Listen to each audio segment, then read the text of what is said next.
வணக்கம். கூறி தொடங்குகிறேன். தொல்காப்பியத்தின் பொருளதிகார அகத்திண இயல் 966வது நூற்பா. பெயர் இயல்பு. பெயரும் வினையும் என்று ஆயிரு வகைய திணைதொறும் மறிய திணைநிலை பெயரே. ஒவ்வொரு திணைக்கும் மரபு பற்றி வருகின்ற பெயரும் தொழில் பற்றி வருகின்ற பெயரும் என இருவகைப்படும். ஒவ்வொரு திணை பற்றி பாடப்பெற்றுள்ள பாடலிலும் அந்த திணைக்கு உரிய நிலத்தினை சேர்ந்த மக்கள் பெயரே இடம்பெறும். அவை நிலத்தால் அமைகின்ற பெயர், தொழிலால் அமைகின்ற பெயர் என இருவகை பெயர்கள் அமைந்திருக்கும். எடுத்துக்காட்டுக்காக முல்லை நிலத்து தலைவனுக்கு குறும் பொறை நாடன் என்று நிலத்தினது அடிப்படையில் அமைக்கப்பெற்றிருக்கும். இப்ப இருந்து நாம இலக்கணத்தை ஏன் கற்றுக்கொள்கிறோம் என்பது இதிலிருந்து புரிந்து கொள்ளலாம். இலக்கணம் நாம் ஒரு காவியத்தை படைக்கும் பொழுது, அதாவது தொல்காப்பியருடைய நோக்கம் அதுதான். எழுத்தை கற்றுக்கொண்டவன், சொல்லை கற்றுக்கொண்டவன், யாப்பிலக்கணத்தை கற்றுக்கொண்டவன் ஒரு காவியத்தை படைப்பான். அப்படி படைக்கும் பொழுது தமிழருடைய பண்பாடு கெடாமல் படைக்க வேண்டும். இதுதான் அவருடைய நோக்கம். அப்போ நாம் சொல்லுகின்ற செய்தி என்ன? நீ படைப்பதாக இருந்தாலும் இப்படித்தான் படைக்க வேண்டும், படிப்பதாக இருந்தாலும் இப்படித்தான் படிக்க வேண்டும். அதுதான் முக்கியம். அதாவது ஏற்கனவே படைக்கப்பட்டிருக்கின்ற காப்பியங்களிலும் செய்யுள்களிலும் இப்படி நிலத்தினுடைய பெயரை வைத்து அந்த நில தலைவனுக்கு பெயர் வந்திருக்கும். அதை வைத்துக் கொண்டு அது என்ன நிலத்து பாடல், அது அகப்பாடல்ல தான், அது எந்த நிலத்து பாடல் என்பதை நாம் புரிந்து கொள்ளலாம். இதுலதான் சில மாறி வரும், அதுதான் வலு அமைதி என்று கொள்ளலாம். அவ்வளவுதான். நிலத்தினது அடிப்படையில் அமைக்கப்பெற்றிருக்கும். சரி. இன்னொன்று, வேட்டை ஆடுகின்ற தொழிலால் வேட்டுவன் என்ற பெயரும் அமைந்திருக்கும். ஏன்? அது முல்லை நிலத்துக்காரனுக்கு உண்டு. அதாவது முல்லை நிலத்துக்காரன் தான் குறும் பொறை நாடன். அதே முல்லை நிலத்து தலைவனுக்கு இன்னொரு பெயர் வேட்டுவன். ஏன்? அவனுடைய தொழில் வேட்டையாடுவது. வேட்டையாடுகின்ற தொழிலால் வேட்டுவன் என்னும் பெயரும் அமைந்திருக்கும். அது செய்கின்ற தொழிலினது அடிப்படையில் அமைந்த பெயராகும். அதனால் இந்த பெயரை வைத்துக் கொண்டே இது எந்த நிலத்து பாடல், எந்த நிலத்தை பற்றி பாடப்பட்டிருக்கிறது ஏற்கனவே சொல்லி இருக்கிறார் ஒரு நூற்பாவில். நிலமும் பொழுதும் மாறா, கருப்பொருள் மாறும். அவ்வளவுதான். இதை வைத்து போல் தெரிந்து கொள்ளலாம். நிலமும் பொழுதும் மாறாது, கருப்பொருள் மாறும், உரிப்பொருளும் மாறும். ஏன்னா உரிப்பொருள்ல எல்லா நிலத்திலும், அன்றைக்கு கூட ஒருத்தர் கேட்டார், புணர்ச்சி குறுங்கி நில தலைவனுக்கு வராதான். எல்லா நிலத்திலையும் புணர்ச்சி உண்டு. புணர்ச்சியில 2 வகை இருக்கு, அது ரொம்ப பேருக்கு தெரியாது. உடல் உறவும் புணர்ச்சி தான், உள்ளுறவும் புணர்ச்சி தான். 2 பேர் இணைந்து சேர்ந்து நின்று இருந்தாலும் புணர்ச்சி தான். ஆமா, அதுதான் இயற்கை புணர்ச்சி. அதுதான். அதனால உடல் உறவு வைத்துக் கொண்டாதான் புணர்ச்சின்னு அர்த்தம் இல்லை. உணர்தல் என்றால் சேர்தல் அர்த்தம், ஒன்றோடு ஒன்று இணைதல். அவ்வளவுதான். அதனால் முல்லை நிலத்து மக்கள் யார்? இது 967வது நூற்பா. ஆயர், வேட்டுவர். இப்போ வந்துருச்சா? வேட்டுவர். அது வெட்டுவர்னு அது 2 தவறா இருக்கு. அதை மாத்திங்க, வேட்டுவர்னு வரணும். அதான் நான் மாத்ததுதான் மெய்ப்பு. எப்படி பார்த்திருக்கேன் பாத்துங்களேன். ஐயா, அந்த நான் நூல்ல வேட்டுவர் என்பதற்கு வெட்டுவர்னு இருக்கும், அதை மாத்திங்க. வேட்டுவர் நெடில் வரணும். ஆடு திணை பெயர் ஆவையின் வரும் கிழவரும் உளரே. என்ன தெரியுது? ஆயர் என்ற பெயர் வந்தாலும் முல்லை நில மக்கள், வேட்டுவர் என்று வந்தாலும் முல்லை நில மக்கள். அது ஆடு திணை பெயர்னாரு. ஆடுன்னா ஆடவர். ஏற்கனவே அன்றைக்கு எழுதி காட்டினேன். ஆடு என்பது ஒரு சொல், இது அளபெடை கிடையாது. இந்த ஆடுவும் மகடுவும் அளபெடை சொல் என்று சொல்லவே கூடாது. அது சொல்லாகவே அமைந்திருக்கிறது. அளபெடைக்காக கூட்டுவது இல்லை. ஆடுவுதான் ஆடவரானது, மகடுவுதான் மகளிரானது. ஆயர் வேட்டுவர் ஆடு திணைப்பெயர் ஆவையின் வரும் கிழவரும் உளரே. கிழவர்னா தலைவர்னு அர்த்தம். ஏற்கனவே சொல்லி இருக்கிறேன். கிழம் கிழவை கிழவர் கிழமை என்று சொன்னாலே உரிமை என்ற ஒரு பொருள் தான் முக்கியமான பொருள். இப்போ தலைவன் தலைவி என்பதை கிழவன் கிழத்தி என்று சொல்லுகிறார் பல இடங்களில். கிழமை கிழவன் கிழத்தின்னா உரிமை உடையவர் என்று பொருள். என்ன உரிமை? அவளுக்கு அவன் உரிமை உடையவன், அவனுக்கு அவள் உரிமை உடையவள். அதுதான் அந்த பொருள்ல தான் அந்த கிழமை கிழவன் கிழத்தி என்று வந்தது. பிறகு நிலக்கிழார் என்று சொல்லுகிறார்கள். இதிலிருந்து நாம் எடுத்துக்கொள்ளலாம். நிலத்துக்கு உரிமை உடையவன் அர்த்தம். அவ்வளவுதான். நிலக்கிழார் என்றால் நிலத்துக்கு கிழமை உரிமை உடையவன். சரி, ஞாயிற்றுக்கிழமை திங்கட்கிழமைன்னு வருது இல்லையா? ஞாயிறுக்கு உரிமை உடைய கிழமை, இது செவ்வாய்க்கு உரிமை உடைய கிழமை என்றுதான் பொருள். தமிழன் எப்படியெல்லாம் சிந்தித்து அந்த கிழத்தை உறுத்தி இருக்கிறான். நாம வயது அகவை அதிகமானவரை கிழவர் என்று சொல்லுகிறோம். அது அதனுடைய பொருள் இல்லை. என்ன ஆனது என்றால், தலைவன் தலைவி கிழவன் கிழத்தி தான் அந்த வீட்டினுடைய மூத்தவராக ஆனார்கள். அதனால் அந்த மூத்தவருக்கு அந்த பெயர் வந்தது. அதனால்தான் கிழவன். கிழவன் என்று சொல்லவே கூடாது. அவரை மூத்தோர், மூத்தவர், அகவை முதிர்ந்தவர், வயதானவர் இப்படிதான் சொல்லணுமே தவிர கிழவன் கிழத்தி என்று சொன்னால் தலைவன் தலைவி என்ற பொருள்ல தான் வரும். முல்லை நிலத்தில் வாழ்ந்து கொண்டிருக்கின்ற மக்களது பெயர் ஆயர் என்றும் வேட்டுவர் என்றும், ஆடவர் பெயரும் ஆட்சியர் வேட்டுவச்சியர் என்று பெண்டீர் பெயரும் அமைந்திருக்கும். தலைமக்களின் பெயர் குறும்பொறை நாடன் என்றும் பொதுவன் என்றும், இது ஒரு குணம், பொதுவன் என்ற ஒரு பெயரும் இருக்கிறது. பொதுவன் என்றும் அயன் என்றும் அமைந்திருக்கின்றார். அயன் பாருங்க, அயன் என்று சொன்னால் மிகச் சிறந்தவன் என்று ஒரு பொருள். அயன் என்றும் அமைந்திருக்கும். குறிப்பு ஆடு ஆடவர், மகடு பெண்டிரானது. அடுத்து மற்ற நிலத்து மக்கள் 968வது நூற்பா.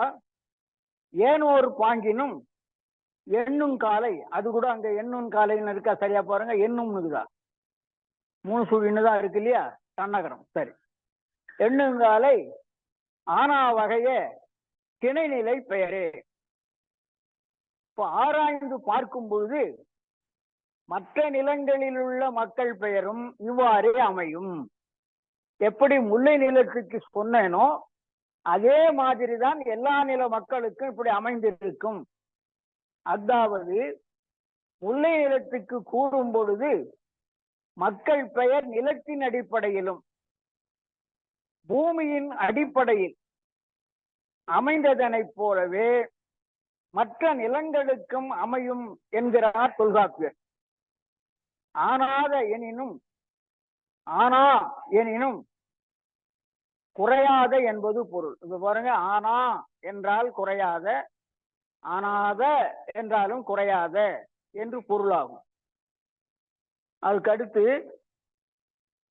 கை கிளை பெருந்திணைக்கு வராரு. இப்போ இது வந்து ஆனான்னா ஆகாதன்னு ஆனால் ஒரு பொருள் இருக்கு இல்லையா? இங்கே ஆனா என்றால் குறையாத, ஆணுதல் என்றால் குறைதல், ஆனான்னா குறையாத, எதிர்மறை. ஆ என்று எதிராகவும் வரும். சரி, இப்போ கை கிளை பெருந்திணைக்கு சொல்றார். 969வது நூறு. கை கிளை பெருந்திணை அடியோர் பாங்கினும் வினை வளர் பாங்கினும் கடிவரை இல் புறத்து என்பனார் புலவர். அதாவது பிறர்க்கு தொண்டு ஊழியம் செய்வோரும். இந்த தொண்டு ஊழியம் என்பது அவர்களாவே விரும்பி போய் செய்கிறது. பிறரால் ஏவப்படாமல் தாமே முனைந்து தொழில் செய்வோரும்.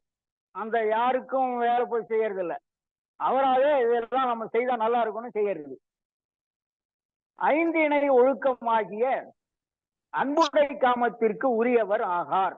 இதுல தெரிஞ்சா இந்த அன்புடை காமம் என்பன்ற 5 முல்லை, குறிஞ்சி, மல், மருதம், நெய்தல், பாலை இவை ஐந்திணை ஒழுக்கம். இது முழுக்க தமிழனுக்கே உரியது. அதுல இது வராதுன்றார். எது? கைக்கிளை பெருந்திணைகளுக்கு உரியவர் ஆவர் என்னும் உரையினை புலமை சான்றோர் விளக்கார். இது ஆகாதுதான்.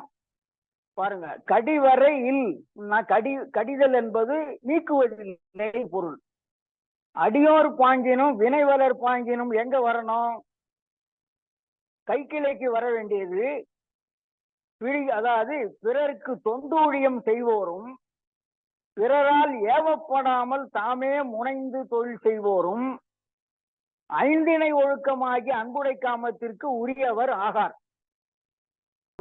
அதனால் அவர் தம் காதல் ஒழுக்கம் கைக்கிளை என்னும் ஒருதலை காமத்துடனும் பெருந்திணை என்னும் பொருந்தா காமத்துடனும் சேர்க்க பெறும் என்பதுவே கருத்தாகும்.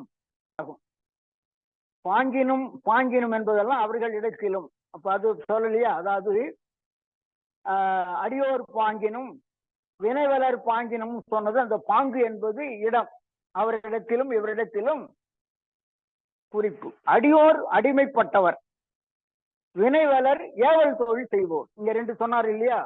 அடியோர் பாங்கினும் வினைவலர் பாங்கினும் சொன்னார். அடியோர்னா யாரு? அடிமைப்பட்டவர். காசு வாங்கின அடிமைப்படுவான், இல்லைன்னா வேற எதுக்காவது அடிமைப்பட்டிருப்பான், தவறு செய்து கூட அடிமைப்பட்டிருப்பான். அப்படி அடிமைப்பட்டவன் தான் அடியோர். வினைவலர் என்பது ஏவல் தொழில் செய்வோர், கூலிக்கு வேலை செய்யறவங்க. தலைமக்கள் ஒழுக்கம் 970. ஏவல் மரபின் ஏனோரும் உரியர். இதுதான் இங்க நமக்கு வேண்டியவங்க இவங்க. ஏவல் மரபின் ஏனோரும் உரியர் ஆகிய நிலைமை அவரும் மன்னர். அதாவது பிறருக்கு அடிமையாக இருப்பவரும், பிறர் ஏவாமலேயே ஏவுதல் தொழில் புரிவோரும், அறநெறியில் என்று மாறுபட்டு ஒழுகுபவரும் ஆகிய தலைமக்கள் தமது ஒழுக்கம் கைக்கிளை பெருந்திணை எனவே கொள்ளப்பெறும். பாத்தீங்களா? ஏவல் மரபின் ஏவோரும் உரியர். மரபின்னா அந்த மரபை உடையவர்னு அர்த்தம். ஆகிய நிலைமை அவரும் மன்னர். இவங்களும் அதுலதான் சேர்ந்துருவாங்க. பிறருக்கு அடிமையாக இருப்பவரும், பிறர் ஏவாமலேயே ஏவுதல் தொழில் புரிவோரும், அறநெறி நின்று மாறுபட்டு ஒழுகுபவரும் அவங்களோட சேர்ந்தாங்க. யாரால? இந்த அடிமையாக இருக்கின்றவரும், ஏவல் தொழில் புரிவோரும் இந்த ஒழுக்கம் கெட்டவரோடவே சேர்க்கப்படுவார்கள். அவ்வளவுதான். அதாவது அறநெறியில் என்று மாறுபட்டு ஒழுகுபவரும் ஆகிய தலைமக்கள் தமது ஒழுக்கம் கைக்கிளை பெருந்திணை எனவே கொள்ளப்படும். அப்படி நடந்துச்சுன்னா அது கைக்கிளையில சேர்க்கப்படுமே தவிர பெருந்திணையில் சேர்க்கப்படும் பொருந்தா காமத்தில், அதாவது ஒருதலை காமத்திலும் பொருந்தா காமத்திலும் சேர்க்கப்படுமே தவிர 5 இணையாகிய அன்புடை காமத்துல வராது. இதுதான் தலைமக்கள்னா காதலிக்கிறவங்க. தலைவன் தலைவி. தலைமக்கள்னா இந்த குடும்ப மக்கள் இல்ல, இவங்களுக்கு அது இவங்களையும் சேர்த்துருவாங்க அப்படின்னு. இது சேர்த்து கட்டாயமாக ஐயா குணத்தொகையினார் சொல்ற மாதிரி இது இடைச்செருகலாக இருக்கலாம். இதுதான் உண்மையிலேயே ஏகப்பட்ட இடைச்செருகல் தொல்காப்பியத்தில் நடந்திருக்கு. நமக்கு பொருந்தாத பல செய்திகள் இருக்கின்றன. என்ன செய்யறது? நமக்குன்னு ஒரு காவியம் கிடைச்சிருக்கேன்னு பாக்குறோம், வேற ஒண்ணும் இல்லை. பிரிவின் வகை 971. ஓதல் பகையே தூது இவை பிரிவே. இதுலயும் ஒரு சிக்கல் வருது.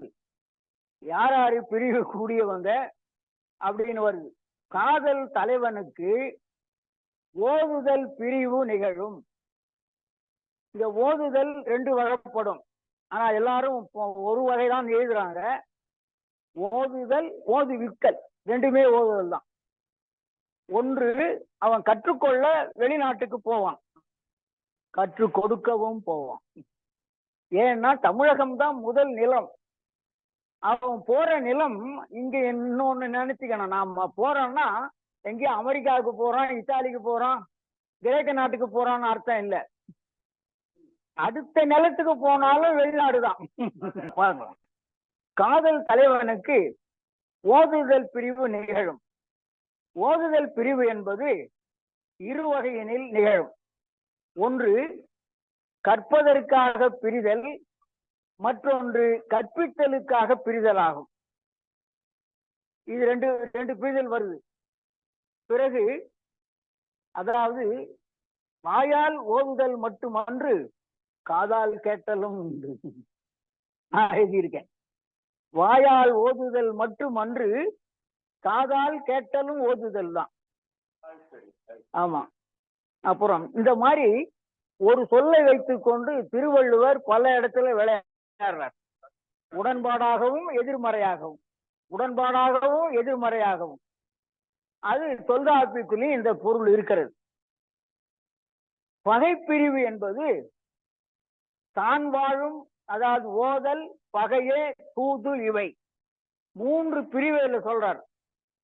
ஓதல் பிரிவு, பகைக்காக பிரிதல், தூதுக்காக பிரிதல். இந்த ஓதல் பிரிவு என்பது மட்டும்தான் தான் கற்றுக்கொள்வதற்காக போவான் அல்லது தானே கற்பிக்க போவான். பகைப்பிரிவு என்பது தனக்காக அல்ல. பகைப்பிரிவு என்பது அரசனுக்காக ரெண்டு வகையில போறான். அரசனுடைய பகை வரும். அரசனுடைய பகை என்பது ஓதுதல் என்பது தனக்காக நடப்பது, தலைவனுக்காக. அது ஓத போதல் அல்லது கேட்க போதல். சரி. இன்னொன்று, இந்த பகை என்பது அரசனுக்கு ரெண்டு பகை வரும். ஒரு பகை வெளிநாட்டில இருந்து போர் தொடுத்து தன் நாட்டுக்கு வந்துருவார்கள். அப்போ இவன் அரசனுக்காக அந்த படையில் போக வேண்டி இருக்கும். தன்னாடு இவனே இருந்து இன்னொரு நாட்டின் மீது படையெடுத்து போவான். தான் வாழுகின்ற நாட்டு மன்னனே இன்னொரு நாட்டின் மீது போர் தொடுத்து போனாலும் இவன் போயாகும். அப்படி போனதனால் பகை ரெண்டு வகையில பகைக்கு பிரிவு ஒன்று வரும். ரெண்டு வகை வரும். சரி. தூது பகையும் இப்படிதான். தூதும் அரசனுக்காக போவானே தவிர தனக்காக போக வேண்டிய வேலை இல்லை. ஆமா. ஏன்னா அரசன் தான் தூதுக்காக அனுப்புறான். சரி. அதுல பின்னால வருது யார் தூது போறது, அதுல ஒரு சிக்கல் இருக்கு. பகை பிரிவு என்பது தான் வாழும் நாட்டிற்கு மன்னனுக்கும் பகைவரால் ஏற்படுகின்ற போரால் விளையும் பிரிவு ஒன்று, பகை நாட்டின் மீது போருக்கு செல்வது மற்றொன்று. தான் வாழும் நாட்டிலேயே பகைவரால் அல்லது வெல்வதற்கு ஏற்படுகின்ற பிரிவு, இது இரண்டு வகையான பிரிவு. ஒன்று அரசனுக்காக தான் போறான். ஒன்று இன்னொரு நாட்டின் பகைவன் தன் நாட்டின் மீது படையெடுத்து வந்தாலும் இவன் போருக்கு போய் ஆகணும், தடுப்பதற்காக அல்லது வெல்வதற்காக. அதே மாதிரி தான் வாழும் நாட்டு மன்னன் இன்னொரு நாட்டின் மீது படையெடுத்து போனாலும் இவன் போயாகணும். அதனால் இந்த தலைவனுக்கு ரெண்டு, ஒன்று பகைப்பிரிவு என்பது ரெண்டு, ஓதுதல் என்பதும் ரெண்டு. சரி. அதுக்கு அடுத்து ஓதாமல் ஒரு நாளும் இருக்க வேண்டாம். அது ரெண்டு பொருள் நீங்க எடுத்துக்கலாம். படிக்காமல் இருக்க வேண்டாம்ன்றத அவர் பொருள் சொல்லிக்கலாம். ஏன்னா அது சிற்றிலக்கிய காலம், தொல்காப்பியர் காலம். இதை விட 7000 8000 ஆண்டுகள் முந்திய அது. இந்த ஓதாமல் ஒரு நாளும் இருக்க வேண்டாம்ன்ற இருக்கு. இது சிற்றிலக்கிய காலம். அது மிக மிக மிக பிற்படுத்தப்பட்ட காலம். ஆனா நாம அதுல எடுத்துக்கலாம். ஓதுதல் என்ற சொல்லு தானே. உன் பிறருக்கு நீ படிக்காம இருக்க வேண்டாம்ன்ற பொருள் தான் அவர் சொல்றாரு. அதுல கூட இன்னொன்னு இருக்கு. நெஞ்சார பொய் தன்னை சொல்ல வேண்டாம்னு சொல்லிட்டு அடுத்த வரி நிலையில்லா காரியத்தை நிறுத்த வேண்டாம் இருக்கு. என்ன அர்த்தம்? நெஞ்சார பொய்தன்னை சொல்ல வேண்டாம், நிலையில்லா காரியத்தை நிறுத்த வேண்டாம். என்ன அர்த்தம்? நிலை நிறுத்த வேண்டாம்னு அர்த்தம். இப்படி பொருள் கொள்றதே ரொம்ப அச்சம். நிறுத்த வேண்டாம்னா என்ன அர்த்தம்? நிலையில்லா காரியம் அதை ஏன் செய்யணும்? அப்போ அவருக்கு அது விளங்கலை. அது சிற்றிலக்கிய காலம். இதுல ஒரு சிக்கல் வந்தது. ஓதாமல் ஒரு நாளும் இருக்க வேண்டாம், ஒருவரையும் பொல்லாங்கு சொல்ல வேண்டாம்னு இந்த இந்த ஓதாமல் ஒரு நாளும் இருக்க வேண்டாம், அது வேற ஒரு அடி. மொத்தம் அந்த உலகநாதர் பாடினது, அதுல ஒரு சிக்கல் வந்து ஔவையாருன்ட்டார் ஒருத்தர். நன்றி. சரி, தான் அடுத்து தூது பிரிவு. பகை நாட்டுக்கு தூதின் காரணமாக பிரியும் பிரிவு. அதாவது ஓதல், பிறர்க்கு கற்பித்தல், உள்நாட்டில் தான் கற்காத கவலையை வெளிநாட்டில் சென்று கலையை வெளிநாட்டில் சென்று கற்றல். இங்கு வெளிநாடு என்பது நான் சொல்றேன் பாருங்க, இங்கு வெளிநாடு என்பது America, Africa, Russia, Germany, Japan அன்று பாண்டி நாட்டுக்காரன் சேர சோழ பாண்டி நாட்டிற்கு போதல், சேர நாட்டுக்காரன் பாண்டி சோழ நாட்டுக்கு போதல், சோழ நாட்டுக்காரன் சேர பாண்டி நாட்டுக்கு போதலும். குறிப்பு: போருக்கு படை வீரனாக செல்வது பகையை வென்று தன் மன்னனுக்கு வெற்றி தேடி தருவதற்காக.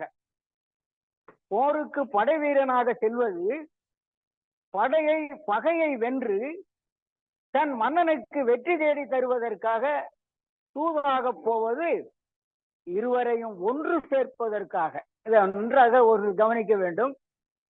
இந்த 3 பிரிவுல எல்லாமே நன்மை விளைய வேண்டும்.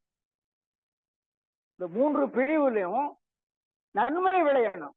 ஒரு காதலியை பிரிய விட்டு அவள் துன்புற விட்டு ஒரு தலைவன் போகிறான் என்றால், அந்த தலைவன் செய்கின்ற காரியம், செயல் பயன் தருவதாக இருக்க வேண்டும், பயன் விளைவிப்பதாக இருக்க வேண்டும். இப்போ முதல்ல தனக்காக செல்கிறான், அது 2 பிரிவு. ஒண்ணு, அவன் தன் நாட்டில் கற்காத கலையை வெளிநாட்டில் கற்றுக்கொள்ள போகிறான், தனக்கு தெரிந்த கலையை பிறருக்கு கற்றுக் கொடுக்க போகிறான், இதுவும் பயன்தான். அடுத்து பகையை வெல்ல சொல்லும், தான் வாழும் நாட்டு மன்னனுக்கு வெற்றி தேடி தர. ஒன்று பகையை வென்று வெற்றி தேடி தருவது, அதுவும் பயன் விளையதான். தூது பிரிவும் அப்படியேதான். தூது என்ன அப்படின்னு கேட்டா, பகை பிரிவு என்பது பகையை வென்று வெற்றி தேடி தருவது. தூது என்பது இருவரையும் சேர்த்து வைத்து வெற்றி தேடி தருவது, அதுதான். போரே நடக்காமல் வெற்றி தேடி தருவதுதான் தூது பிரிவு. இதெல்லாம் தமிழர் இப்படியெல்லாம் வாழ்ந்திருக்கின்றனர் என்றுதான் தொல்காப்பியர் சொல்றார். அயல் நாடு பற்றி ஒரு சேர சோழ பாண்டிய நாடு ஒரு நாட்டுக்கு ஒரு நாட்டுக்கு அப்படியே ஒன்னா இருந்திருக்காங்கயா, அப்படியும் இருக்கலாம். இவன் இந்த குறிஞ்சி நிலத்துக்காரன் முல்லை நிலத்துக்கு போனாலும் வெளிநாடுதான், திணை மாறினாலும் அதேதான் ஒண்ணு. இது இப்படி நாடுக்கு போனாலும் வெளிநாடுதான். சரி, வெளிநாட்டுக்கும் போயிருக்கிறார்கள், அது பொருள் ஈட்டுவதற்கு மட்டும்தான் போயிருக்கிறான். நீங்க அந்த வெளிநாட்டுக்கு போனானே, அதாவது அரபு நாடுகளுக்கு போயிருக்கிறான், பிறகு கிரேக்க நாடுகளுக்கு சென்று இருக்கான்.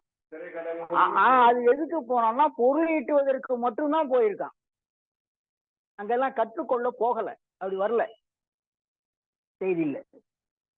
சரி, அதை வச்சுதான் நாம உரைய பார்க்கணும். அதாவது அவர்கள் காலம் என்ன, தொல்காப்பியருடைய காலம் என்ன, அந்த காலத்துல நம் தமிழ்நாட்டு சூழ்நிலை என்ன, அது என்னன்னு அதெல்லாம் பார்த்துதான் சொல்லணும். சொல்றதே கிடையாது யாரும், தனக்கு நினைச்சதை சொல்லிட்டு இருக்காங்க எல்லாரும்.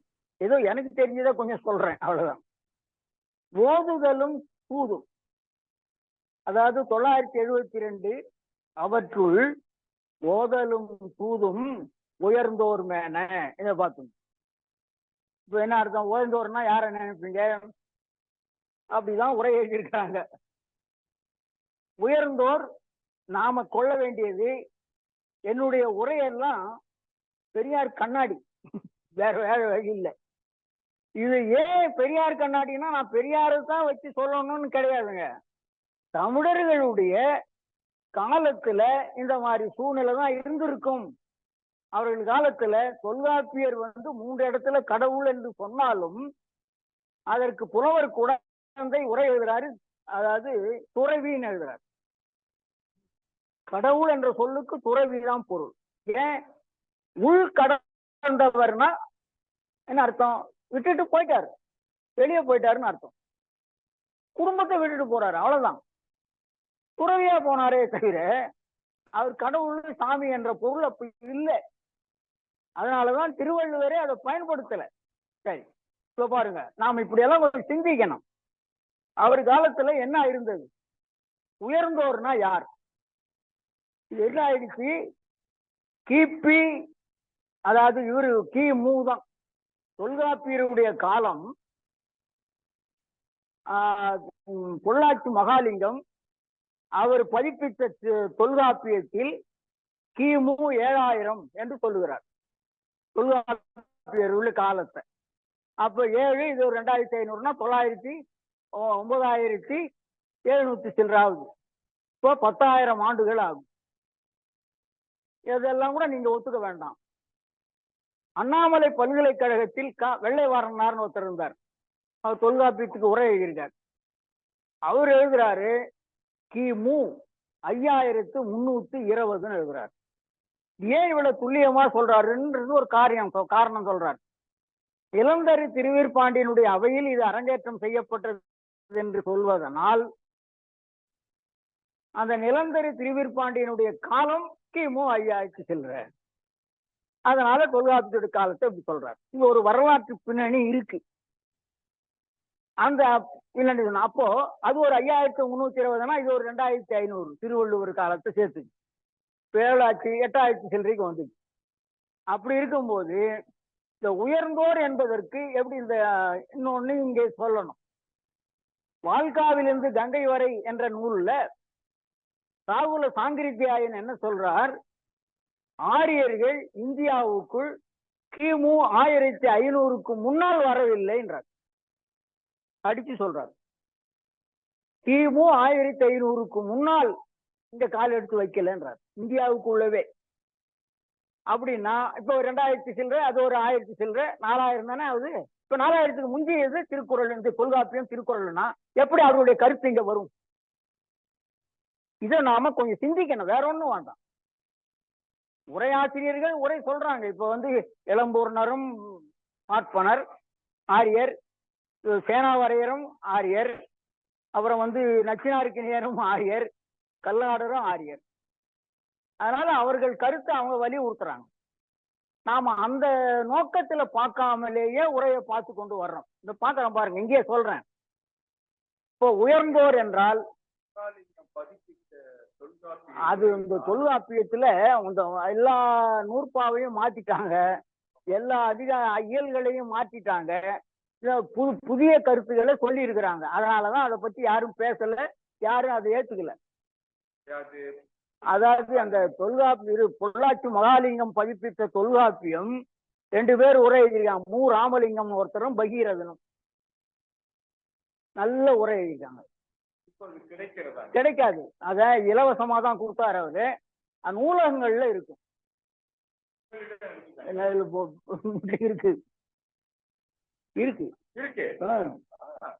இல்லைன்னா ஏன் எவ்வளவு துணிவா பேசுறேன். வச்சிருக்கேன். ஓதுதல் என்றால் பாடுதல் பொருள். அவர் கோவில்ல உட்காந்துக்கிட்டு பாடுறாரு, என்ன அர்த்தம்? சொல்றாருன்னு அர்த்தம், வேற ஒண்ணும் இல்லை. பண்ணணும், சொல்லாய்வு பண்ண வேண்டியதுதான். சரி, இப்ப பாருங்க, உயர்ந்தோர் பாருங்க, நான் சொல்ற பொருளை பாருங்க. அறிவில் உயர்ந்தோர், ஆற்றலில் உயர்ந்தோர், பண்பில் உயர்ந்தோர், பணிவில் உயர்ந்தோர், சான்றோர், கல்வி கேள்விகளில் சிறந்தோர், இவங்களதான் உயர்ந்தோர்னு சொல்லணும். நாம் உயர்ந்தோர்ன உடனே ஆரியருக்கு போயிடுறோம். இதுதான் நடந்தது. உயர்ந்தோர்னா ஆரியருக்கு போயிடுறாங்கய்யா. தாழ்ந்தோர்னா சூத்திரன், உயர்ந்தோர்னா அவன், அவ்வளவுதான். அப்படிதான் எல்லாரும் உரை எழுதியிருக்காங்க. நான் வர்றேன், அடுத்து சொல்றேன்.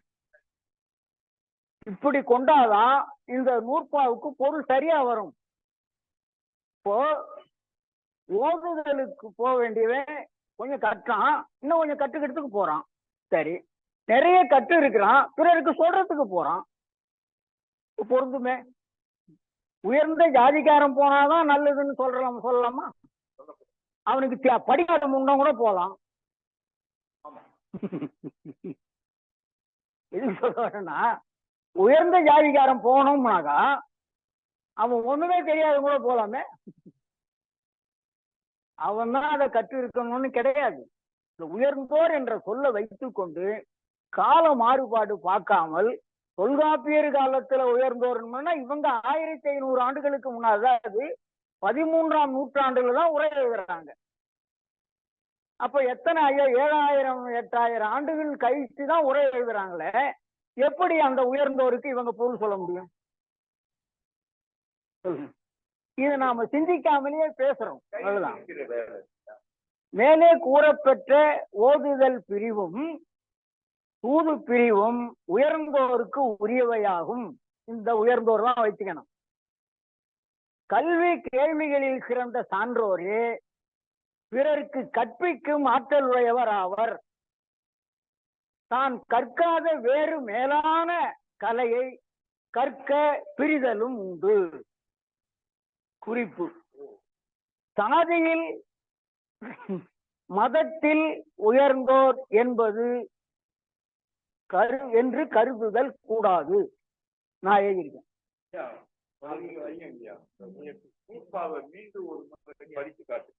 அவற்றுள் என்ற மேல சொன்ன அவற்றுள் ஓதுதலும் தூதும் உயர்ந்தோர் மேனன்றாரு. மேன மேன மேனா அவர்களுக்கு ஏற்றது உரியதுன்னு அர்த்தம். ஆமா, மேனா மேலுன்னு இருக்காங்க. மேனதான் மேனதான் மேனா அவங்களை கொண்டது, அவளுக்கு ஆனதுன்னு அர்த்தம் கிடையாது. தொல்காப்பியரு இணைக்குறள் ஆசிரியப்பாக தான் எடுத்துக்கணும் சார். முழுக்க முழுக்க அது என்ன இருந்தாலும் ஈரசையில தான் முடியணும். எங்க 1 2 3 வருஷம் வரலாம். ஏன்னா இலக்கணம் வேற கோட்டுக்குள்ள நிக்க முடியாது. அதனாலதான் அவர் அந்த இணைக்குறள் ஆசிரியப்பாக எடுத்துக்கிட்டு விளையாடுறாரு. ஐயா சொல்லுங்க. பேராசிரியர் மருதநாயகத்தினுடைய உரையில இப்போ ஐயா சொல்ற மாதிரி எங்கெங்க தவறுகள் இருக்குதோ அந்த தவறுகளை அவர் தெளிவா கோடிட்டு காட்டியிருக்கிறாரு. அது மட்டுமல்ல, இடைச்செருகளா எது எது அப்படிங்கிறதையும் அவர் விவரமா அவருடைய உரையில பதிவிட்டிருக்காரு. சரிங்க. இந்த செய்தி அனைத்து மாணவர்களும் கேட்டுக்கொள்ளுங்கள்ல. ஐயா குமாரதாசன் சொல்றத நினைக்கிறேன் நல்ல பயனுள்ள செய்திங்க அது. அது மட்டும் இல்ல, இளங்குமரன் ஐயாவும் சொல்லியிருக்காரு. அவர் தனியா சொல்லியிருக்காரு. அந்த உரையில குறிப்பிடல. இவர் அவருடைய உரையிலேயே இந்த இந்த நுட்பா தவறு, இது இடைச்செருகள் அப்படிங்கிற செய்தியெல்லாம் சொல்லியிருக்கிறார். ஆமா, அதையும் நம்ம படிக்கணும். ஆமா. ஆனா 296வது பக்கத்துல இடைச்செருகள் நூற்பா என்று தனியாக நானே கொடுத்திருக்கிறேன். அதை பார்த்து கொள்ளலாம். இளம்பூர்ணர் என்ன சொல்றார்? இந்த உயர்ந்தோர் என்பதற்கு இளம்பூர்ணர் என்ன சொல்றார்? ஓதல் காரணமாக பிரியும் பிரிவும் தூதாகி பிரியும் பிரிவும் 4 வகை வருணத்தினும் உயர்ந்த அந்தணருக்கும் அரசருக்கும் உரிய. இது புரியுதா?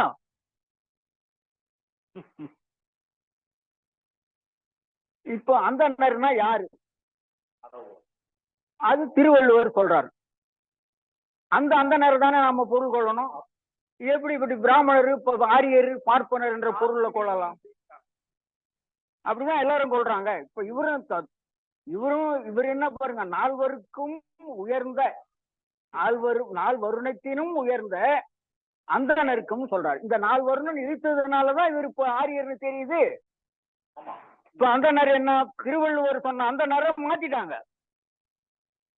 அதுக்கு அடுத்து பாருங்க, உயர்ந்தோர் இவர் ஒழுக்கத்தானும் குணத்தானும் செல்வத்தானும் ஏனையரினும் உயர்வுடையராதலின் உயர்ந்தோர் என்றார் என்கிறார். யாரு? அந்த அந்தணரை தான். அவருக்கு தான் பிரிச்சு சொல்றார் தனியா. அவங்கதான் யாரு? அந்த மேல சொன்ன 4 வகையில 4 வருணத்தினும் உயர்ந்த அந்தணருக்கும் அப்படின்றது யாருன்னு மறுபடியும் விளக்குறாரு. உயர்ந்தோர் இவர் ஒழுக்கத்தானும், மற்றவங்களுக்கு எல்லாம் ஒழுக்கம் இருக்காது, ஒழுக்கத்தானும் குணத்தானும் செல்வத்தானும் ஏனையரினும் உயர்வுடையராதலின் உயர்ந்தோர் என்றார் என்கிறார். என்ன கேட்டா அவங்களுக்கு என்ன தொழில்? ஓதுதல், ஓதுவித்தல், பிச்சை எடுத்தலும் இருக்கு. அப்ப எப்படி? அவங்க இருக்கையா, அவங்களுக்கு 6 கோயில், அது ஒரு கோயில். அப்ப எப்படி அவர் இப்படி செல்வத்தில் உயர்ந்து இருப்பார்? சிந்திக்க வேண்டாமா? சரி, அதுக்கப்புறம் நச்சினாரிக்கையர் சொல்றார். நச்சினாரிக்கையர் தொல்காப்பியத்துக்கு அவர் சொல்றாரு, வணிகரையும் சேர்த்து கொண்டார். அவ்வளவுதான். அவர் யார் சொன்னாரு? அந்தனர் அரசர்னாரு. 3வது வணிகரை சேர்த்துக்கிட்டார். அதான் வந்துச்சு, 3 வந்துடுச்சு. 2 கீழே 2 பேரை விட்டாங்க. சரி, 4வது ஆகிய சூத்திரர் ஓதுவதற்கும் போக முடியாது, கற்பதற்கும் போக முடியாது, தூதுக்கும் போக முடியாது. நான் சொல்றேன் அதானே. அவங்கதான் அதுக்கு போலாம்னாக்கா போக முடியாது.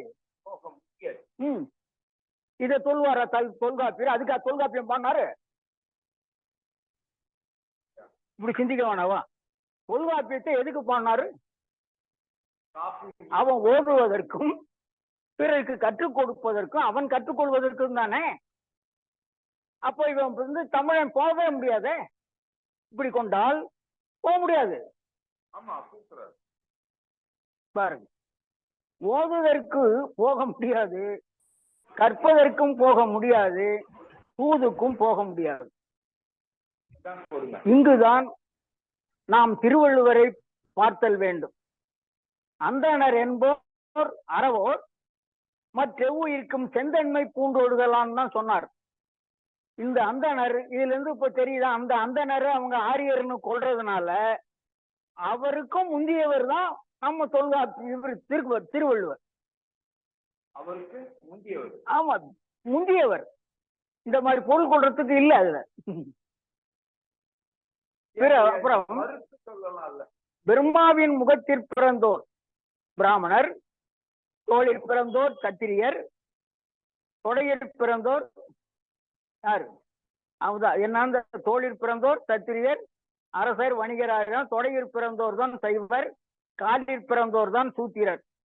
இந்த இடத்துல பெரியார கொஞ்சம் சிந்திக்கணும். ஏன்னு கேட்டா, அந்த 4 வருடத்துக்கு கீழே ஒண்ணு இருக்கு, பஞ்சமர்னு ஒண்ணு இருக்கு. இந்த பஞ்சமர் எங்க பிறந்தாங்கன்னு ஒருத்தர் கேக்குறாங்க. யார? பெரியார. அவங்க தான் பிறக்க வேண்டிய இடத்துல உண்மையா பிறந்திருக்காங்கன்னு சொன்னார். அவங்கதான் பிறக்க வேண்டிய உண்மையான இடத்துல பிறந்திருக்கிறாங்கன்னு அவர் சொன்னார். அதுக்கு அடுத்து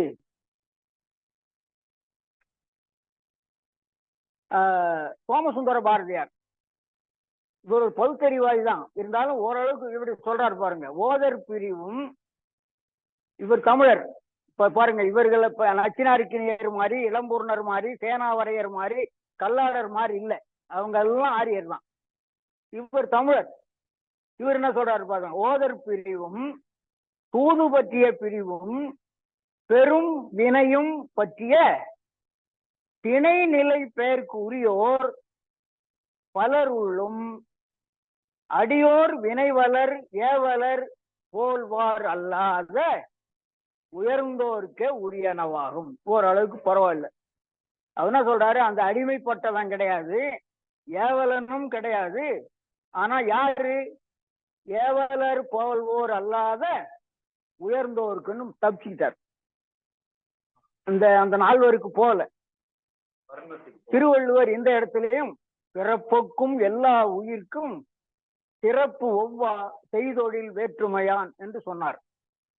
இத இறையனார் அகப்பொருள் உரை என்ன சொல்லுது? உயர்ந்தோருக்கு உரிய. நம்பி அகப்பொருள் என்ன சொல்லுது? உயர்ந்தோர் மூவர்க்கும் சொல்லுது. இறையனார் அகப்பொருள் உரை அவர் நக்கிறது. அது உயர்ந்தோருக்கு உரியதுன்னு தப்பிச்சுட்டாரு. அது எந்த உயர்ந்தோர்னு சொல்லல. நம்பி அகப்பொருள்ல உயர்ந்தோர் மூவருக்கும் உண்டாரு. அதாவது அரசர், அது அந்தனர், அரசர், வணிகர், அந்த மூணு பேருக்கும் உரியது. மறுபடியும் இறந்தோர்னார் வராரு. அரசர் தூதாகியவாறு வாசுதேவனால் உணர்க. பாத்தீங்களா? அரசர் தூது போகலாம், அந்தனர் தூது போகலாம் சொன்னார் இல்லையா? இப்போ அந்தனருக்கு உயர்ந்தோர்ல சேர்த்துட்டார். தூது போனதை கூறுகிறார். மேலும் பார்ப்பார் தூது வயலை கொடியின் வாடிய மருங்குல் உயவல் ஊர்தி பயலை பார்ப்பான் எள்ளி வந்து நில்லாது புக்கு சொல்லிய சொல்லும் கிளவே அதற்கே ஏனியும் சீப்பும் மாற்றி மாண்பினை யானையும் மணிகலந்த. இது புறநானூற்றுல ஒரு பாட்டை எடுத்து பாருங்க. தூது போவதற்கு பார்ப்பான் தான்ன்றது புறநானூற்றுல பாட்டு இருக்குன்னு எடுத்து காட்டுறாரு இளம்பூர்ணர். இவற்றுள் பார்ப்பார் தூதாகியவாறு கண்டுகொள்க என்கிறார் யாரு? இளம்பூர்ணர். அரசன் தூதுக்கு யாரு? கண்ணனை சொல்லிட்டாரு. பார்ப்பார் தூதுக்கு புறநானூற்றுல இருக்குது, பாத்துங்கன்றார். இந்த பார்ப்பாருக்கு அப்போது என்ன பொருள்னு தெரியல. அது மட்டும் இல்லை, புறநானூற்றுல கிமு பாடலும் இருக்கிறது, கிபி பாடலும் இருக்கிறது. புறநானூற்று எல்லாமே பழசு இல்லை. புறநானூற்றுல கிமு பாடலும் இருக்கிறது, கிபி பாடலும் இருக்கின்றன. அதை எடுத்துக்கூடாது. சரி, இப்போ தமிழண்ணல் என்ன சொல்றார்? அவருக்கு நல்ல சீர்திருத்த சொல்றார். உயர்ந்தோர் சமுதாயமாம் மண்பதையில் முயற்சியுடைய உயர்ந்தோர் கல்வி கேள்வி பண்புகளில் சிறந்தோர் பிறப்பால் உயர்ந்தோர் அல்லர் அடிச்சார். இது தமிழண்ணல். ஏன்னா இதெல்லாம் உடனே இவங்க சிலர் என்ன பண்றாங்க, ஒரே உரைய பாத்துறாங்க, ஒரே கருத்தை படிச்சிடுறாங்க, அதையே மனதில் நிறுத்திக்கிறாங்க. சிலர் பலருடைய உரையை படிச்சா யார் யாரு என்ன சொல்லியிருக்காங்கன்றது கொஞ்சம் நமக்கு தெளிவு வரும். பாருங்க, தமிழண்ணல் சொல்றார், அவங்க இல்ல உயர்ந்தோர்னு சொல்லியிருக்கு, அவ்வளவுதானே. சரி, சோமசுந்தர பாரதியார் சொல்லிட்டாரு, இது நாம எடுத்தாச்சு. சரி, அதுக்கு அடுத்து இப்போ பகை போர் பிரிவு 973 தானே சேரலும் தன்னோடு சிவனிய ஏனோர் சேரலும் வேந்தன் மேற்றே. வேந்தனுக்காக தான் போறான். சரி, பகை பிரிவுக்கு வேந்தனும் துணை வேந்தனும். இங்க துணை வேந்தன்னாக்கா இந்த துணை முதல்வர் மாதிரி இல்லை, அப்படி ரொம்ப பேர் நினைக்கிறாங்க. இல்ல, இந்த சிற்றரசர்கள் துணை வருவார்கள். அதுதான் இந்த சிற்றரசர்கள் இருக்காங்க இல்லையா, அவங்க ஒரு படம் வச்சிருப்பான். அவன் என்ன செய்வான், நான் வர்றேன் உனக்கு துணைன்னு வருவான். சில சமயத்துல நீயே போறான் அனுப்பிட்டு இவன் கம்முன்னு இருப்பான். அந்த மாதிரி நடந்திருக்கு நிறைய. அவரே அனுப்பிச்சிடறான். இவனுக்காக அந்த துணை அரசனையே அனுப்பிச்சிடறான். ஏன் இவரு போகலையா? நரசிம்ம பல்லவ மகேந்திர பல்லவனுக்கு பதிலாக இவரே போனாரே, படை தளபதியே போனாரே, பரஞ்சோதி முனிவரே போனாரே, படை தளபதியே போறான், அரசன் போல. இந்த மாதிரி பேரரசர்கள் என்ன செய்யறாங்க, அந்த சிற்றரசனை அனுப்பிடுறது. நீயே போய் வென்று வா, உனக்கு நான் என்ன தரேன்னு சொல்லிடுவாங்க. அது நடக்கிறது உண்டு. சிவனி என்ன கலந்தன்னு அர்த்தம். கலந்த சேர்ந்த. ஆஹா, அந்த நீ இந்த வேற, இந்த நீ வேற. அது சிவன் வேறு, சிவன் வேறு. சிவனுதல் என்றால் கலத்தல், ஒன்றோடு ஒன்று சேர்தல், கலந்த. சிவனி என்ன கலந்த, சேர்ந்து, சேர்ந்த, சேர்ந்த, கலந்த என்று ஒரு கொள்ளலாம், பார்க்கலாம்.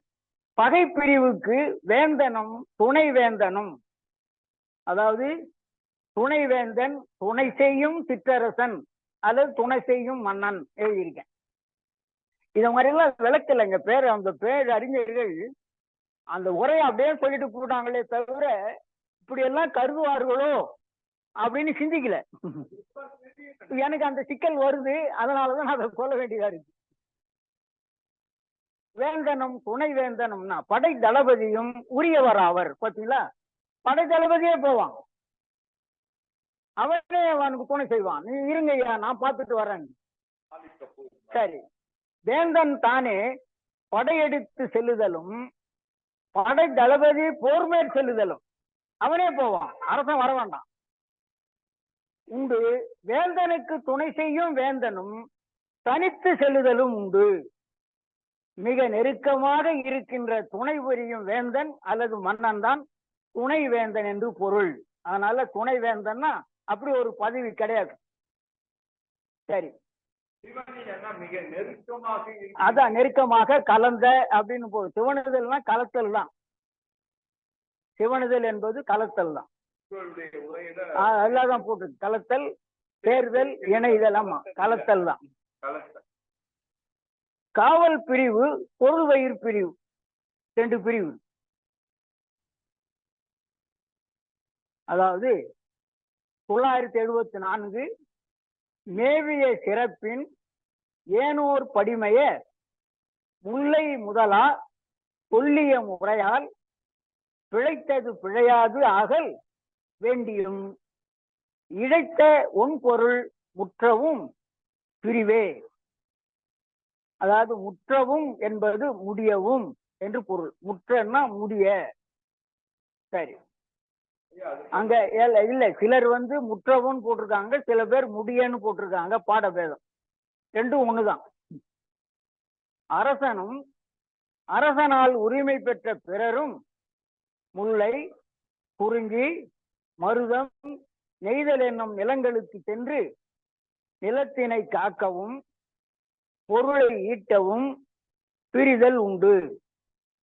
நாடு காக்க செல்லுதல் நாடு காத்தல் பிரிவு. பொருள் தேட செல்லுதல் பொருட்பிரிவு. நாடு காத்தல் என்பது தன் நாட்டுக்குள்ளேயே ஏற்படுகின்ற சிக்கலை தீர்ப்பதற்காக செல்லுதல். இது நாடு காவல் பிரிவு. பழங்காலத்தில் பொருள் என்பது தங்கம் தானா, பாத்துங்க. பொருள் என்பது பணம் இல்ல, தங்கத்தை கொண்டு வர்றதுதான் அப்போது பொருள். பழங்காலத்தில் பொருள் என்பது தங்கத்தையே சுட்டும், வைரம் போன்ற பொருள்களை சுட்டும், ஈட்டி வருதலே ஆகும். பழங்காலத்தில் பொருள் என்பது தங்கம், வைரம் போன்ற பொருள்களை ஈட்டி வருதலே ஆகும். வேற அவனுக்கு தேவை இல்லை. இங்க மற்றதெல்லாம் கிடைச்சது. அரசனால் அனுப்ப பெறும் தகுதி பெற்ற துணை செய்யும் அரசனாக இருக்கலாம், அல்லது அரசனுக்குரிய படை வீரருள் ஒருவனாகவும் இருக்கலாம். அவன்தான் காதல் தலைவன். அதனாலதான் இது சொல்ல வேண்டிய சிக்கல் வருது. காதல் தலைவனாக இருக்கிறவன் தான் படை தளபதியாகவும் போகலாம், அவனே அரசனாகவும் இருக்கலாம். இதனால இந்த பிரிவு சொல்ல வேண்டியதா இருக்கு. சரி, அதுக்கடுத்து 4வருக்கு உரிய பிரிவு. அரசனேயே இந்த திருமணமாகாத அரசன் இல்லையா, அவரு காதலிச்சு இருப்பாரு, இன்னும் கல்யாணம் பண்ணி இருக்க மாட்டாரு. ஆமா, அவரு போவாரு, போருக்காக போறாரு, அப்ப அது பிரிவு தானே. சரி,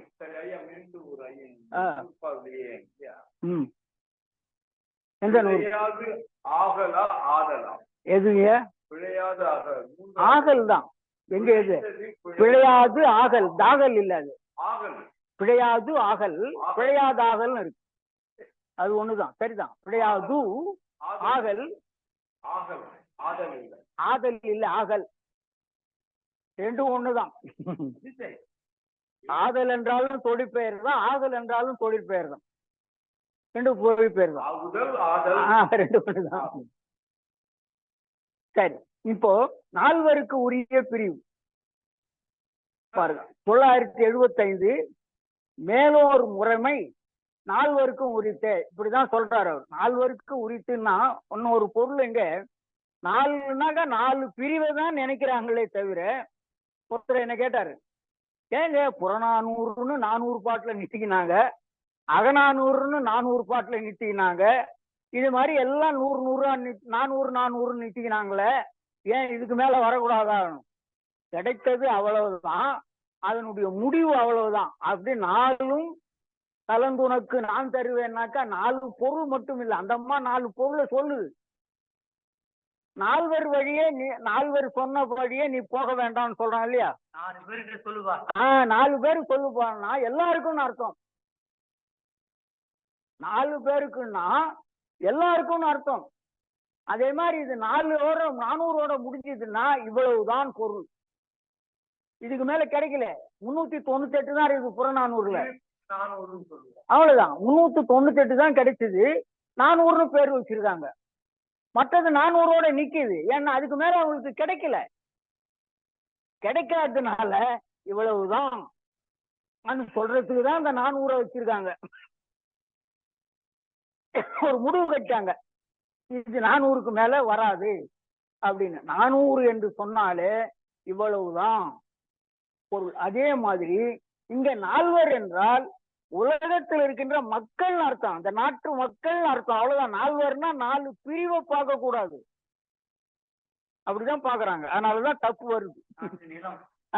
4 நிலம்னாக்கா, 4 நிலம்னாக்கா உலகத்தை சேர்த்து தானே சொல்றாங்க.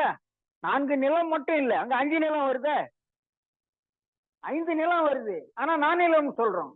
அப்ப முழுமைன்னு அர்த்தம். இப்படி பொருள் பார்க்கணும், முழுமை. அதோட சரி, மேலோர் என்று கூறப்பெறுகின்ற மேன்மக்கள் முல்லை, குறிஞ்சி, மருதம், நெய்தலாகிய 4 நிலத்தின் மக்களுக்கும் சொல்லணும். அப்ப என்ன அர்த்தம்? மொத்தம் ஆயிடுச்சு. இந்த 4 நில மக்களும் உலக மக்கள் ஆயிட்டாங்க. 4 நிலம் என்றால் மட்டுமில்லை, முழு நிலமும் பொருள். எந்த நிலத்திலும் அடிமை தொழில் செய்வோர், தானே முயன்று செய்வோர், பிறரை ஏவி செய்வோர், வாழும் தலைமக்கள், நிலமக்கள் என்னும் 4 பிரிவினரும் உள்ளனர். எந்த நிலத்திலும் நீங்க குறிஞ்சி, முல்லை, மருதம், நெய்தல், பாலை, எந்த நிலத்திலும் அடிமை தொழில் செய்வோர் இருப்பாங்க, தானே முயன்று செய்வோர் இருப்பாங்க, பிறரை ஏவி செய்வோர் இருப்பாங்க, வாழும் தலைமக்கள், நிலமக்கள் என்று 4 பிரிவினரும் இருப்பாங்க. மேலோர், இங்கே மேலோர் என்பது படித்தோர், வழிகாட்ட வல்லோர், சான்றோர், அவங்கதான் மேலோர். இந்த பிற்காலத்துல இந்த கிமுக்கு பின்னால 1500க்கு பின்னால மேலோர் உயர்ந்தோர்னா வேற இனம்னு பொருள் கொண்டது தவறு. இளம்பூரணர் பாருங்க, அந்த 4 என்ன சொல்றாரு பாருங்க. இளம்பூரணர் 4 வருணத்தார்க்கும்ன்றார். வருணம் சொல்லலாமா? என்ன சொல்றேன், 4 எல்லாரும் அர்த்தம், 4 நில மக்களும்னு பொருள். சரி, இந்த 4 பிரிவாக சொல்லணும். யாரு? அடிமை தொழில் செய்வோர், தானே முயன்று செய்வோர், பிறரை ஏவி செய்வோர், அல்லது வாழும் தலைமக்கள், இப்படின்னு ஒரு 4 பிரிவு சொல்லலாமா? சொல்லல. என்ன பாருங்க, 4 வருணத்தாருக்கும். இளம்பூர்ண என்ன சொல்றாரு? 4 வருணத்தாருக்கும் தார். அப்போ அதுல இருந்து அவரு அப்படி பாக்குறாரு. நச்சினார்க்கினியர், அந்தனர், அரசர், இருவகை வேளாளர்னார். இங்க பாருங்க, வேளாளர் இருவாய் ஆகிட்டாரு. இப்போ அப்ப என்ன அர்த்தம்? இப்போ வைசியர் இல்ல, சூத்திரர் இல்ல, இந்த ரெண்டையும், வைசியரையும் சூத்திரரையும் வேளாளர்னு ஆக்கியிருக்காரு பாருங்க. பிறகு சோமசுந்தர பாரதியார் 4 மக்கள். இது சரி, நானில மக்கள் எல்லாரும் அந்த அதாவது 4 உரிய பிரிவு இது. மேலோர் முறைமை 4 உரித்தனர். இங்க 4 நானிலத்துல வாழ மக்களுக்கு உண்டு. ஏன்னா அந்த தகுதி உடையவும் போலாம், அவ்வளவுதான். அப்புறம் மன்னரை சேர்ந்தோர், அதாவது 976 மன்னர் பாங்கின் பின்னோர் ஆகுப. மன்னருக்கு அடுத்த நிலை உள்ளவராகிய வணிகரே அரசருக்கு அடுத்து ஆட்சி பணிகளை ஆற்றுவதற்கு உரியவராவர். அடுத்த நிலை ஏன் எனில் அரசருக்கு அடுத்த பெரும் புகழ் நிலையிலும் செல்வ நிலையிலும் உள்நாட்டிலும் வெளிநாட்டிலும் சிறப்புற்றிருப்போர் வணிகரே ஆவர். ஏன்னா அவங்கதான் வெளியில போறாங்க, அதனால அவங்களுக்கு தான் அந்த தகுதி உடையதுன்னு எல்லாரும் கருதுறாங்க. புகழ் பெற்றிருப்பவர் தவறு செய்யார் எப்படி நினைக்கிறாங்க. ஏன்னா ஏற்கனவே புகழ் பெற்று இருக்கிறதுனால தவறு செய்ய மாட்டார்கள் நினைக்கிறாங்க. பொருள் மிகுதியற்றிருப்போர் கையாடல் செய்யாருன்னு கருதுறாங்க. அப்ப இது என்னுடைய பொருள் தான் அப்படி கருதி இருக்கலாம், வணிகரை அப்படி கருதி இருக்கலாம். ஏன்னா வணிகர் புகழ் பெற்று இருப்பதனால தவறு செய்யக்கூடாதுன்னு நினைக்கலாம். அல்லது தவறு செய்ததுனால தானே திருவள்ளுவர் சொன்னாரு, வாணிகம் செய்வோருக்கு வாணிகம் பேணி பிறவும் தமபோ செய்யன்னு. தவறு செய்திருக்காங்க, இல்லைன்னா ஏன் அதை சொல்றாரு. அதனால் வணிகரே அரசருக்கு துணை இருக்கும் தகுதியுள்ளோர் ஆவர், இப்படி கொள்ளலாம் அப்படின்னு. ஏன்னா புகழ் பெற்று இருப்பதனால தவறு செய்ய மாட்டார்கள் என்று கருதி இருக்கலாம், அவ்வளவுதான். அதற்கு கல்வி பிரிவு இப்ப யாருக்கு தனியா சொல்றார். 977 உயர்ந்தோருக்கு உரிய ஓட்டின் ஆனார். மறுபடி மோதுவதற்கு உரிய பிரிவு, அதாவது கல்வி பிரிவு உயர்திணையாகிய மக்கள் அனைவருக்கும் உண்டு. இது நான் போட்டேன், உரியதாகும். கற்க தகுதியுடைய அனைவரும் கற்கலாம். கற்பதற்கு பிரிவு நேரும், பிறர்க்கு கற்று தருதற்கும் பிரிவு நேரும். இங்கே உயர்ந்தோர் என்பது சான்றோனாகிய தலைவன், அவனுக்குதான் அந்த பிரிவு ஏற்படுது. அவன் சாதாரண தலைவன் இல்ல, சான்றோன், உயர்ந்தோன், மேலோன், அவ்வளவுதான். அதுக்கடுத்து தூது பிரிவு யாருக்குன்னு சொல்றார். 978 வேந்து வினை இயற்கை வேந்தன் ஒரிய ஏனோர் மருங்கினும் எய்து இடன் உடைத்தே.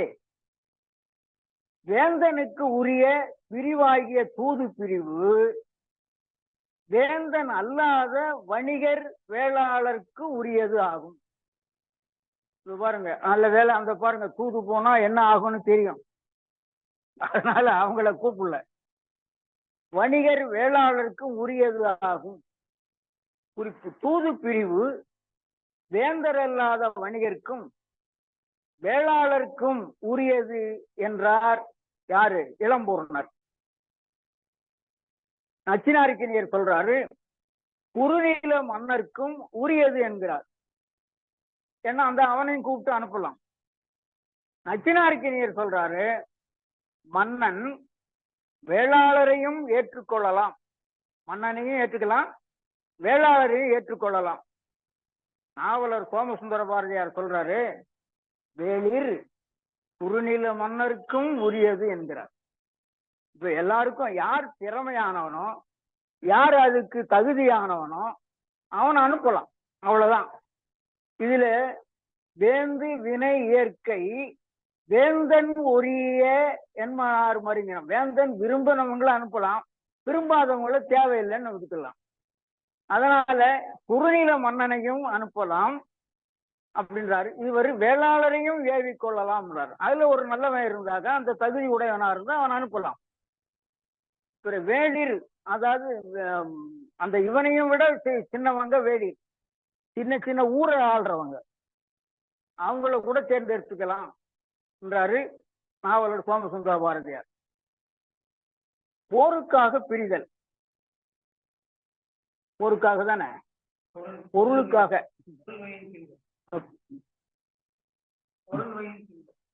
பதாங்க பொருளுக்காகன்னு சொல்றத போருக்காக. பொருள்வையின் பிரிதலும் 979 பொருள்வையின் பிரிதலும் அவர்வையின் உரித்தே உயர்ந்தோர் பொருள்வையின் ஒழுக்கத்து ஆன. பொருளை தேடிக்கொண்டு வருவதற்கான பிரிவு வணிகர்க்கும் வேளாளருக்கும் உரிமை உடையதாகும். பொருள்வையின் பிரிதல் அந்தணருக்கும் உரித்து என இளம்பூரணர் கூறியிருப்பதனை சிலர் பிராமணருக்கு என்று கருதி கொண்டனர். அந்தணர் என்போர் அறவோர் மற்றெவ்வுயிர்க்கும் செந்தன்மை பூண்டொழுகலான் என்று திருவள்ளுவர் கூறியிருக்கின்ற அந்த அந்தணர் என்று யாரும் கருதவில்லை. கூறியிருப்பதனை மறந்துவிடலாகாது. அந்தணர் அறவோர் சான்றோர். அதாவது பொருளை தேடி கொண்டு வருவதற்கான பிரிவு அந்த தலைவன் போறான். அந்த தலைவன் அவனை மட்டும் அந்த அந்தணர் பிரிவில் இருக்கலாம். அந்தணர் என்றால் அறவோர், அந்த அறவோரா இருக்கலாம், சான்றோனாக இருக்கலாம். அவனுக்கு தான் அந்த பிரிவு உண்டு. பொருள் வழியின் தேடுதல், பொருளுக்காக போதல். பிறகு பிரிவில் மகளிர் நிலை, இங்கேயும் ஒரு சிக்கல் வச்சிருக்காங்க. 980 முன்னீர் வழக்கம் மகடுவோடு இல்லை. கடல் வழியாக செல்லும் பொழுது மகளிரை உடனழைத்து செல்வதில்லை. அந்த பழக்கம் அப்பொழுது இல்லை. சரி, காரணம் நான் சொல்லியிருக்கேன். இந்த காரணம் பாருங்க. காலால் உடன் நடந்து செல்லும் ஒழுக்கமே பெரும்பான்மையாக இருந்தது. அது மட்டும் அன்று. அப்பொழுது உடன் அழைத்து சென்றனர்.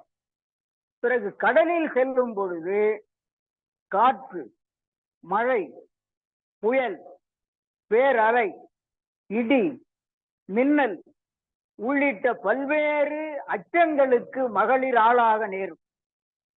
அதனாலும் உடனழைத்து செல்வதில்லை என்பதனை உணரலாம். இது என்ன பண்ணிட்டாங்க, அடிமைத்தனம்னு சொல்லிட்டாங்க. அதாவது கடல்ல போகும்போது கூட்டும் போறது இல்லைன்னா, கடல்ல அவன் போறது தனியா போறான், ஒரு படகுல போறான், கப்பல்ல போறான். அந்த காலத்துல படகு தான் கப்பல், அதை பெருசா கட்டிக்கிட்டானுங்க, அவ்வளவுதான். அதுல எந்த வாய்ப்பும் வசதியும் இருக்காது. அவன் எல்லா சிரமங்களையும் தாங்கி கொண்டு இடியும் மின்னலும் பேர் அலையும் குளிரும் இவ்வளவும் தாங்கி கொண்டு போறான்னா மகளிர் அதை தாங்க முடியுமா? இதை நீக்கிறதே ஆளும். அடிமைத்தானா, பெண்ணை கூட்டணும் போல. அது இல்லை. நடந்து போகும்போது கூட்டிட்டு போனா, இது கடல்ல போகும்போது இவ்வளவு இன்னல்களையும் தாங்க வேண்டியதில்லை. அவங்க அது மட்டும் இல்ல, ஒரு பெரிய அளவு வந்து ஐயோன்னு கத்திடுவாங்க. அது வேற, ஐயோ ஒண்ணு கத்திடுவாங்க. ஆமா, அதாவது ஒரு அச்சத்துக்கு உடனே ஆட்பட்டு விடுவார்கள். இதனால கூடும்போலையே தவிர ஆண் ஆதிக்கம் பெண் அடிமைத்தனம் இல்லை. இதை நாம சிந்திக்க வேண்டும். அதாவது பெண் அடிமைத்தனம் இல்லை. முன்னீர் என்பது 3 நீர், ஆற்று நீர், ஊற்று நீர், மழை நீர், 3 தன்மை அப்படின்னு இன்னொருத்தர் பொருள் சொல்லியிருக்காரு. அதாவது ஓதல், தூது, பொருள் ஆகிய பிரிவுகளில் மகளிரை உடனழைத்து செல்வதில்லைன்னு சொல்லியிருக்காரு ஒருத்தர்.